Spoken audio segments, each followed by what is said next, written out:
കേരള സർക്കാർ 2019-2020 ബഡ്ജറ്റിൽ അനുവദിച്ച ഫണ്ട് ഉപയോഗിച്ച് നിർമ്മിച്ച കൊടുങ്ങല്ലൂർ നഗരസഭയുടെ പുതിയ ഓഫീസ് കെട്ടിടത്തിന്റെ ആദ്യഘട്ട ഉദ്ഘാടനവും പുല്ലൂറ്റ് പുതിയ സമാന്തര പാലത്തിന്റെ നിർമ്മാണോദ്ഘാടനവും വ്യാപാരഭവൻ ഓഡിറ്റോറിയത്തിൽ നടന്നു. പൊതുമരാമത്ത് ടൂറിസം വകുപ്പ് മന്ത്രി advocate P. A. Muhammad Riyas ഉദ്ഘാടനം നിർവഹിച്ചു. Kodungallur MLA. Advocate V. R. Sunilkumar ചടങ്ങിൽ അധ്യക്ഷത വഹിച്ചു.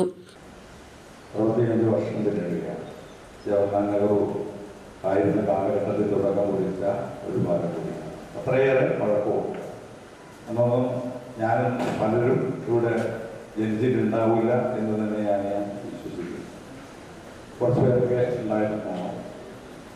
നമ്മുടെ അപ്പുറത്തും ഇപ്പുറത്തുമുള്ള ആളുകളെ തമ്മിൽ ബന്ധിപ്പിക്കുകയും അതോടൊപ്പം തന്നെ നമുക്ക് ഏറ്റവും സൗകര്യപ്രദമായിട്ടുള്ള രീതിയിൽ യാത്ര ചെയ്യുവാനെന്ന് ഇടം കിട്ടിയിട്ടുള്ള അവസരമുണ്ടാക്കിയിട്ടുള്ളത് ആ പാലം തന്നെയാണ്.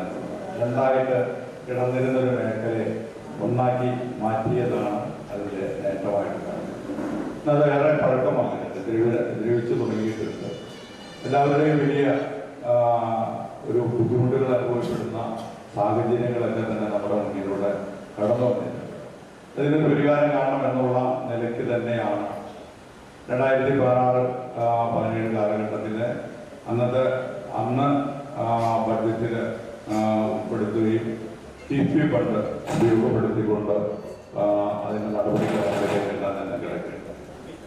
അന്ന് ഇടതുപക്ഷ ജനാധിപത്യ മുന്നണിയുടെ ആവശ്യപ്രകാരം അന്ന് ആ പാലത്തിന് വേണ്ടി പ്രവർത്തിക്കുകയും ബഡ്ജറ്റിൽ ഉൾപ്പെടുത്തുകയും TP വഴി 25 കോടി രൂപയിൽ താഴെയായിട്ട് അതിന് വകയിരുത്തി അതിൻ്റെ പ്രവർത്തന നടപടിയിലേക്കെല്ലാം തന്നെ പോവുകയുണ്ടായി. നമുക്കറിയാം, പലതായിട്ടുള്ള സാങ്കേതിക പ്രശ്നങ്ങൾ, ഭൂമി ഏറ്റെടുക്കേണ്ടതായിട്ടുള്ള പ്രശ്നങ്ങൾ, ഡിസൈൻ തയ്യാറാക്കേണ്ടതായിട്ടുള്ള വിഷയങ്ങൾ, ലാൻഡ് അക്വിസിഷൻ ഉൾപ്പെടെ വിവിധങ്ങളായിട്ടുള്ള വിഷയങ്ങൾ, അതോട് അനുബന്ധമായിട്ട് ജനങ്ങൾക്കുണ്ടായിട്ടുള്ള ബുദ്ധിമുട്ടുകൾ, വിഷയങ്ങൾ എല്ലാം പരിശോധിക്കുകയും എല്ലാവർക്കും അവരുടേതായിട്ടുള്ള പരിമിതികളോ വിഷയങ്ങളൊക്കെ പരിശോധിച്ചുകൊണ്ട് തന്നെയാണ് നമ്മൾ ഈ ഭാരവുമായിട്ട് മുന്നോട്ട് പോകുന്നത്.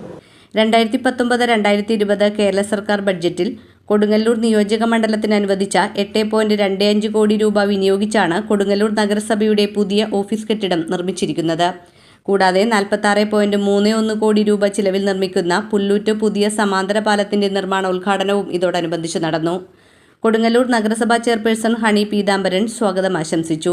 വൈസ് ചെയർപേഴ്സൺ സുമിത നിസാഫ്, വികസനകാര്യ standing committee chairman KK Radhakrishnan, ക്ഷേമകാര്യ standing committee chairperson Rasoja Haridas, ആരോഗ്യകാര്യ standing committee chairman KM Ratheesh, പൊതുമരാമത്ത് standing committee chairperson Latha Unnikrishnan, വിദ്യാഭ്യാസ standing committee chairman KK Hashiq, നഗരസഭാ കൗൺസിലർമാരായ PN Ramadas, VB Ratheesh, VM Johnny, വിവിധ രാഷ്ട്രീയ പാർട്ടി പ്രതിനിധികളായ CPI മണ്ഡലം assistant secretary Khais, CPIM area secretary Musthaq Ali, Muslim League മണ്ഡലം പ്രസിഡന്റ് യൂസഫ് പടിയത്ത്, NCP സംസ്ഥാന secretary Venu Vennara, advocate Arun Menon Kerala Congress, Raheem Pallath ISJD, CDS number 1 chairperson EG Sheeba, CDS number 2 chairperson Bindu Unnikrishnan, പൊതുമരാമത്ത് വകുപ്പ് കെട്ടിട വിഭാഗം ചീഫ് എഞ്ചിനീയർ ദീപു S, നഗരസഭാ സെക്രട്ടറി MK ഷിബു തുടങ്ങിയവർ സംസാരിച്ചു.